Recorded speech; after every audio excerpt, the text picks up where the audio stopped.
Hello, ladies and gentlemen. I am your Destiny Ned, and welcome to another weekly Tuesday reset. I hope all of your guys' weeks are doing pretty bang up so far. I know it's a couple days into the actual week, not the Destiny week. Hopefully, you've had a good couple of days so far.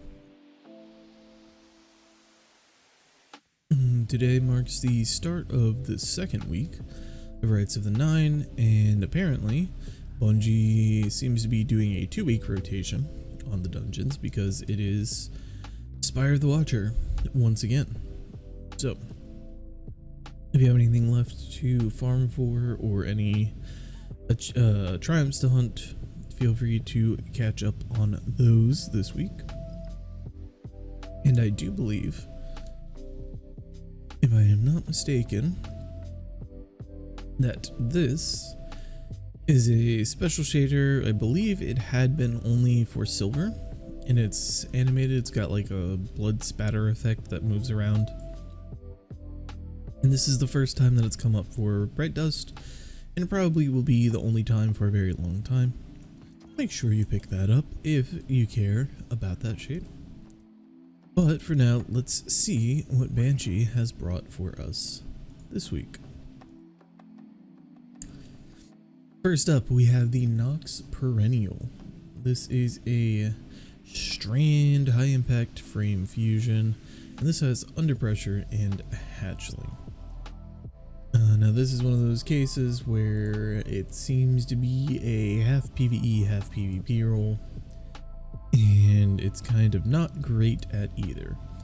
Now if you just need a strand fusion and you don't really care about it and you just need it for the damage type, the fact that it has hatchling will give you a bunch of benefits, a bunch of subclass synergies and all of that. Plus it has wildcard, which is one of the best origin traits in my opinion.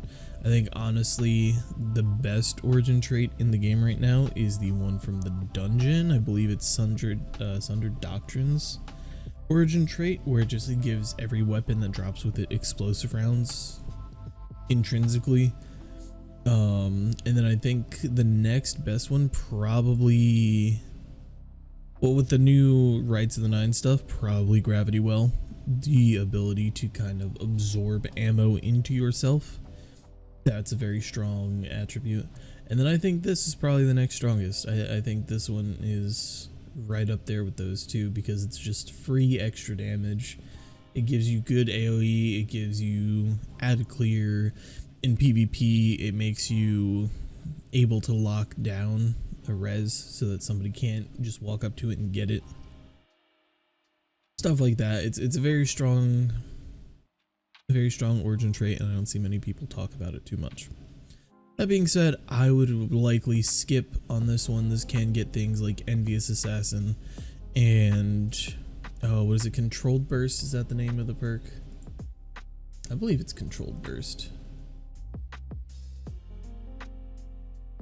Yeah, you can also get Loose Change. You can also get Lead from Gold. You can get several really solid rolls, and this is just not one of them, sadly. But again, Hatchling and Wildcard are big draw points. Up next, we have Nezrek's Whisper with Impulse Amplifier and Turnabout. Light Mag, Ballistic Tuning. I'm gonna maybe have a hot take here. I have really come to love Turnabout in the last couple of weeks. In high-end content, it is so strong. And I found this out by accident because I was trying to figure out what to run for a Grandmaster, I guess 2 weeks ago, maybe at this point. I was running the Light Blade and another one. They both had the same modifiers back to back. I think it was Light Blade and then Insight Terminus. And I was just running the Stronghold Titan build, right?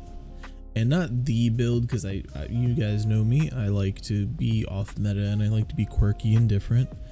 So I was changing up some things and I was trying to see, you know, I just wasn't feeling Luminarch in the build for that Grandmaster. Like I was running the Grandmaster and it just did not feel good in that specific strike. I don't know what it was. It felt like it wasn't doing anything for me. So I started thinking of what other options I had in that slot, and eventually I settled on Graviton Lance, which not terribly long ago got updated to have Turnabout baked into its catalyst. And that Nightfall, if you've ran it, you know, has a ton of void overshields. So what I was able to do was break one void shield and get a kill, and then break all the others around it, and I would have huge overshield, and I could run into a group of ads and they couldn't do anything to me. Things that would normally one-shot me would hit me and break the shield, and I wouldn't take any damage. So I am now a big lover of Turnabout. This role here, I think most people would look past it. I honestly look at this and say, oh hey, that actually looks like a real solid role. I might pick that up. Now that being said, Nezaric's Whisper is a craftable weapon, and I already have mine crafted, so if I do want that role, I can just go and craft it onto mine. But if you don't have yours crafted, and if you don't have the harmonizers, and you're just looking for a solid glaive with some good survivability, it doesn't have a damage perk, which kind of sucks, but in place of a damage perk, you have a survivability perk. So definitely worth looking over, in my opinion. Up next, we have the Sail Spy Pitch class. Once again, this is one of the best roles that this thing can have, and yet it still just isn't great. If you need a good arc linear, I would honestly recommend ignoring this and going to failsafe, so long as you have the seasons unlocked. I feel like the average Destiny player just buys the whole bundle at once. So even if you don't play the content, you should have the season unlocked. You can go to failsafe on the helm, and you can focus for another arc linear fusion rifle. It can roll bait and switch, it can roll clown cartridge, it can roll, I believe, firing line, and a couple other pretty strong things. I would just pass on this one. I would say if you don't have it craftable, and you have harmonizers that are just sitting there and you're not doing anything with them, buy a few copies, spend a few harmonizers, get it so you unlock the pattern, and then just stuff it in your vault. Set it in your back pocket and don't really mess with it, because right now this thing is not strong. Someday they could make a buff, someday they could rework perks, you never know what they'll do, but for now I would pass on that unless you're just trying to get patterns. Next up, Eleatic Principle, a very fun rapid fire arc LMG, and this role is not it. I will be 100% honest. Offhand strike, adaptive munitions, not fantastic. This thing can have some actually pretty decent rolls. If I remember correctly, it can have target lock, it can have eddy current, it can have golden tricorn. Ensemble I think is a very slept on perk. I know it's not the best, but if you're doing high-end team-based content, definitely worth a look at. And I think this thing has a place, but I think that, especially with this role, this is not it. I would pass.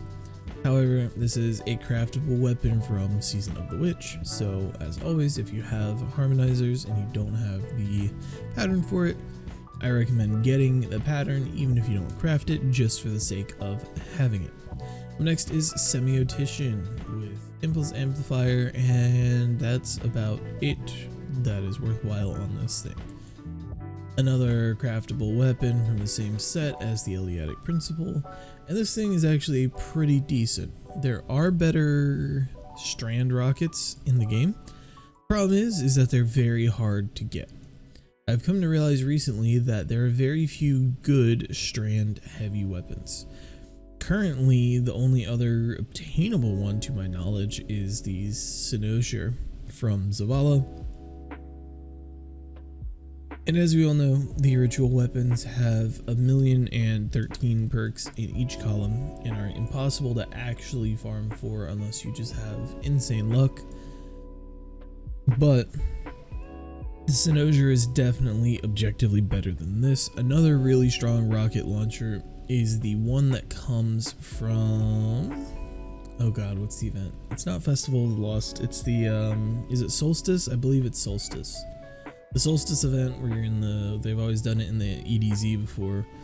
That can get reconstruction, bait and switch, but its frame does intrinsically less damage. So, you know, trades here and there. But this thing can get things like impulse amplifier, field prep, keep away, what else? Stats for all, alongside of explosive light bipod, hatchling, and harmony frenzy.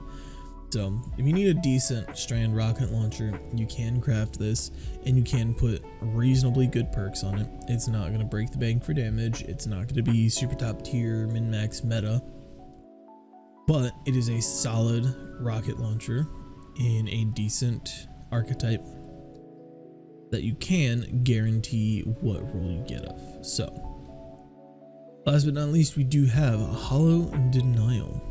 Now this roll is actually not terrible. Extended mag, tac bat, adaptive munitions, and repulsor brace.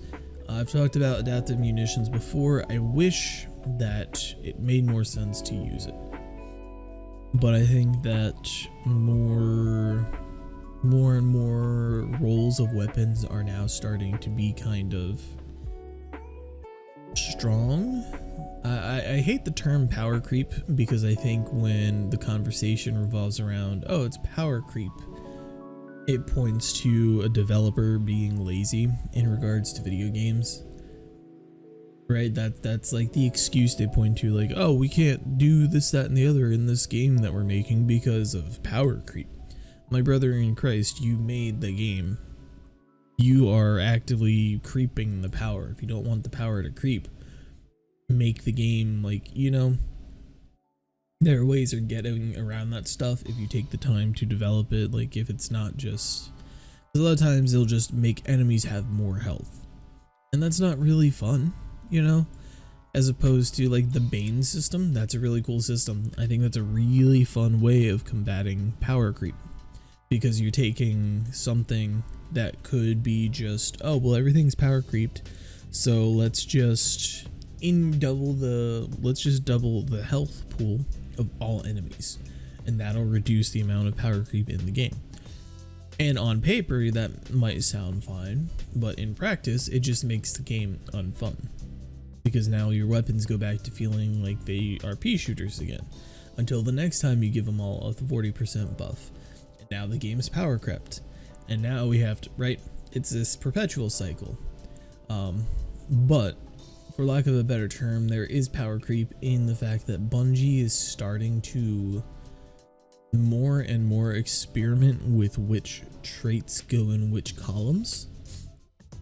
So for years, damage traits have only been in column 4, and reload traits and like stat boosting traits have only been in column 3. And over the last 2 years or so, I guess, and like very once in a blue moon, and like a trials weapon or a raid weapon, it would be like a one-off weapon, they started kind of swapping those around, and you're starting to see it more where like there's weapons where all the damage perks are in the 3rd column, and then like different perks are in the 4th column. And so for years, certain perks have been locked into certain columns, and now they're starting to experiment and move stuff around. And I think we've gotten to the point where something like this, like if you're on a Gerfalcon Hunter,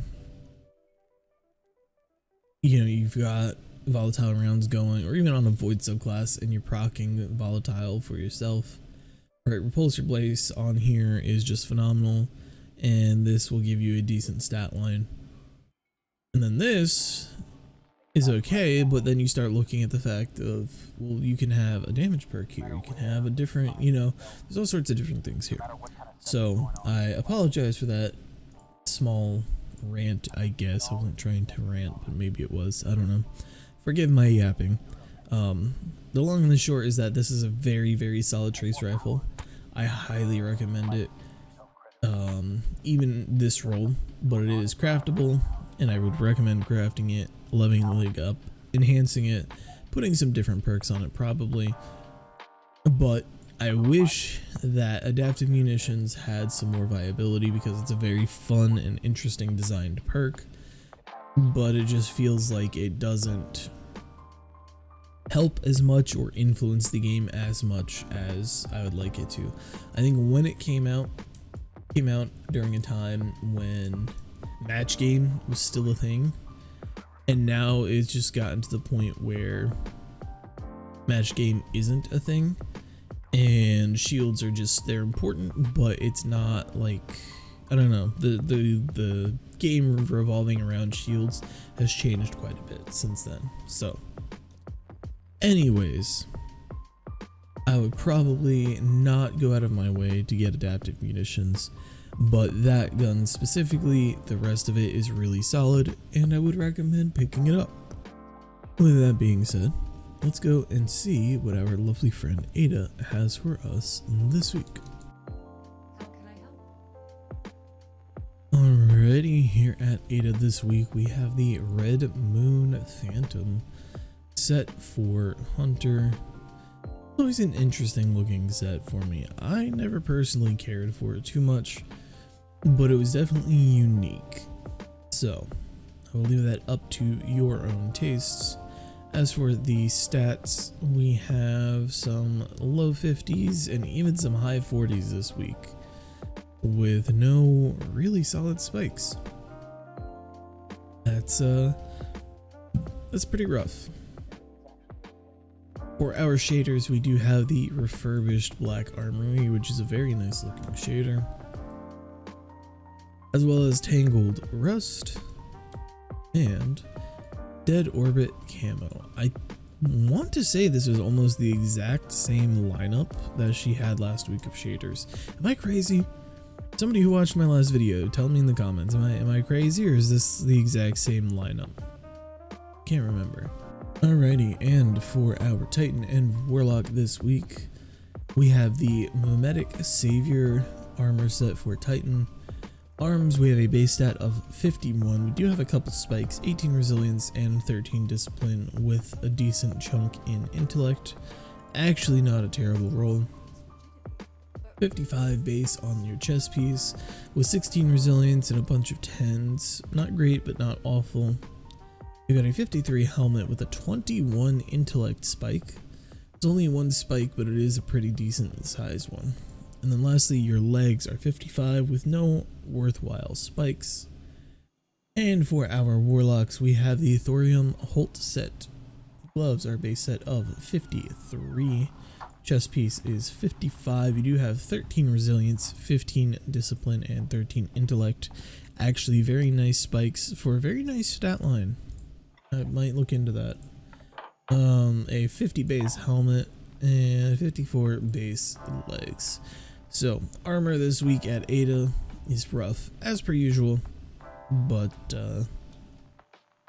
as always, if it has bad stats but it has decent lines and spikes and it makes your build work, then it's not a bad piece of armor. So check it out. See if you can do the math on it. Use dim or armor picker and see if it'll boost you up to a triple stat or a quad stat build, and check out that for yourself. With all that being said, I hope you all have enjoyed the video this week. I hope you guys are having fun. I have personally been having a decent amount of fun with Destiny lately.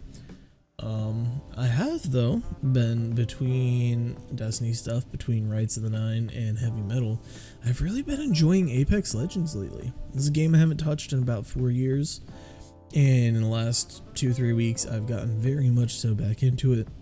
I'm having a lot of fun with it. But with all that being said, I appreciate all of you for coming and watching. If you enjoyed the video, be sure to be leaving a like before you go, and if you want to stay up to date with all the vendors in Destiny and news and just general hot takes about perks and math and what makes the game tick, Make sure you get subscribed to your Destiny Dad so that you can never miss a video when I put one out. With all that being said, I will catch you guys next time, and I hope you Guardians have a good week.